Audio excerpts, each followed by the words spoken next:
وده هذا الله ومقلي مدينة ويسعودين وقت بدين بيسعودين عادي بنوسو دوين إن وده هذا الله السبال اللي يقول خاطبه إن لو وده هذا بالعادة كنا وين وده هذا وحلا وحي كسب بحين التجاه اللي وسوي شيء أنا غالبا نقدر وأنا سود وين إن ضم بينه وده تاي تلك إنه نبض ولا اللي مكوه ضمن ولاده مركا عادي بنوسو دوين وأنا بفرح سرني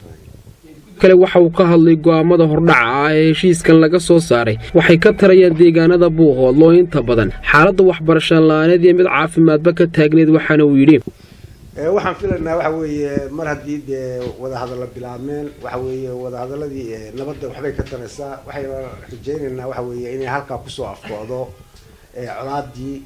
oo wixii hadda ka dambeeyay uu wada hadal iyo kala cabasho uu noqdo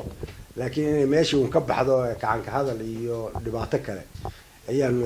aad iyo aad u rajaynaynaa waxaan rajaynaynaa in hadalka wada hadalada waa bilow in la sii wado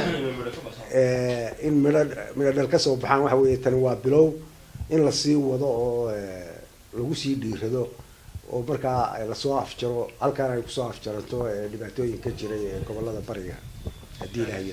gabagabadii baasha maxamed faarax waxa uu ka hadlay mas'uuliyiinta wadahadalka Soomaaliland kula jirta hadii laga dalbado inay xilka uga kacaan waxay yeelayaan waxana uu yiri kuraasto lagu fadhiyo waa kala jaad waxa weeye qaar doorasho lagu yimaada wixii doorasho lagu yimaada doorasho ku soo gelaya waxa weeye qolooyinka haday doonayaan kuraasta baarlamaanka madaxweyne ku-xigeenka waxa weeye waynay dariiq baa loo maraayo doorasho ku soo kara marka kolahu waqtigiisu dhamaado xaq bay u leeyahay nin kasta oo inuu soo sharxo laakiin meesha dawlad baa ka jirto meel hebel ka kaciyo hebel fadhi ma kuraasta u baahan magacaabistana waxay ku xogran tahay xukuumadda anagu diyaar baanu nahay nin kasta oo ama qaatimo ha noqdo ama nin kale oo mucaarad ha noqdo hadduu doonayo inuu madaxweyne noqdo ama madaxweyne kale noqdo ama baarlamaanka kale doorashadu ka qayb galaya waqtigeedu ka qayb galaya marka aad iyo aad baan u soo dhaweynaynaa kuraastaan ku fadhinaana annagu ma lihiin waxa le deegaanka marka ninkay doortaan baan soo gelaya waana ku soo dhaweynaynaa inay xisbiyada ka soo qayb galaan doorashada tanna ay ka qayb galaan